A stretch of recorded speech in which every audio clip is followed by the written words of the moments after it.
పూర్వము పాంచాల దేశమును పాలించుచున్న రాజుకు సంతతి లేక అనేక యజ్ఞయాగాదులు చేసి చివరకు విసుగు చెంది ఘోర తపస్సు చేయుచుండగా అక్కడకు ఒక ముని వచ్చి, ఓ రాజా, ఎందుకు తపస్సు చేయుచుంటివి?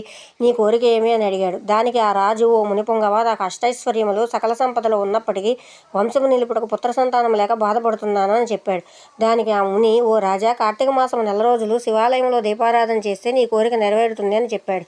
దానికి ఆ రాజు అలాగే 4 రోజులు శివాలయంలో దీపారాధన చేయగా ఒకానొక శుభముహూర్తమున ఆ రాజు భార్య గర్భము ధరించి ఒక పుత్రుని కన్నది.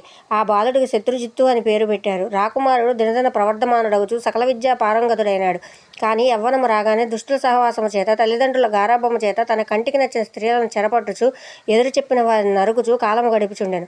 ఇలా ఉండగా ఒకరోజు శత్రుజిత్తు తన రాజ్యంలో ఒక బ్రాహ్మణ పడుచును చూచెను. ఆమె ఒక ఉత్తమ బ్రాహ్మణుని భార్య, మిగుల రూపవతి. ఆమె అందచందాలను చూచి శత్రుజిత్తు ఆమెను మోహించి తన కోరికను తెలియజేసెను. ఆమె కూడా శత్రుజిత్తు సౌందర్యానికి ముగ్ధురాలై సరే అన్నది. ఇలా వీరు ప్రతిరోజు ఒక అజ్ఞాత స్థలంలో కలుసుకుంటున్నారు. ఈ సంగతి ఆమె భర్తకు తెలిసి భార్యను రాకుమారుని చంపాలని నిశ్చయించుకున్నాడు.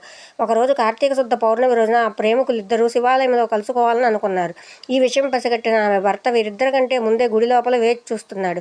ప్రేమికులిద్దరూ గుడి వద్దకు చేరుకున్నారు. గుడిలోకి వెళ్ళి చూస్తే అంతా చీకటి.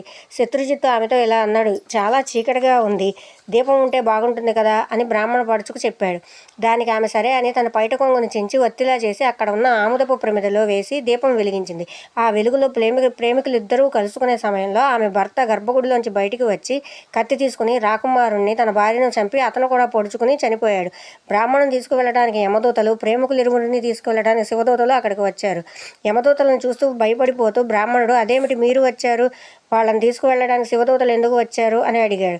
దానికి యమకింకరులు, ఓ బాపడ, వారెంతటి నీచులైనను కార్తీక శుద్ధ పౌర్ణమి రోజున, సోమవారం రోజున తెలుసో తెలియకో శివుని సన్నిధిలో దీపం పెట్టడం వల్ల వాళ్ళ పాపాలు పటాపంచలైపోయినాయి అని చెప్పాడు. ఆ సంభాషణ అంతా వింటున్న రాకుమారుడు, తప్పొప్పులు ఎవరివైనప్పటికీ మేము ముగ్గురం ఒకే సమయంలో ఒకే స్థలంలో మరణించాము కనుక ఆ ఫలము అందరికీ వర్తించాల్సిందే అని తాము చేసిన దీపారాధన ఫలములో కొంత ఆ బ్రాహ్మణునికి దానం చేశారు.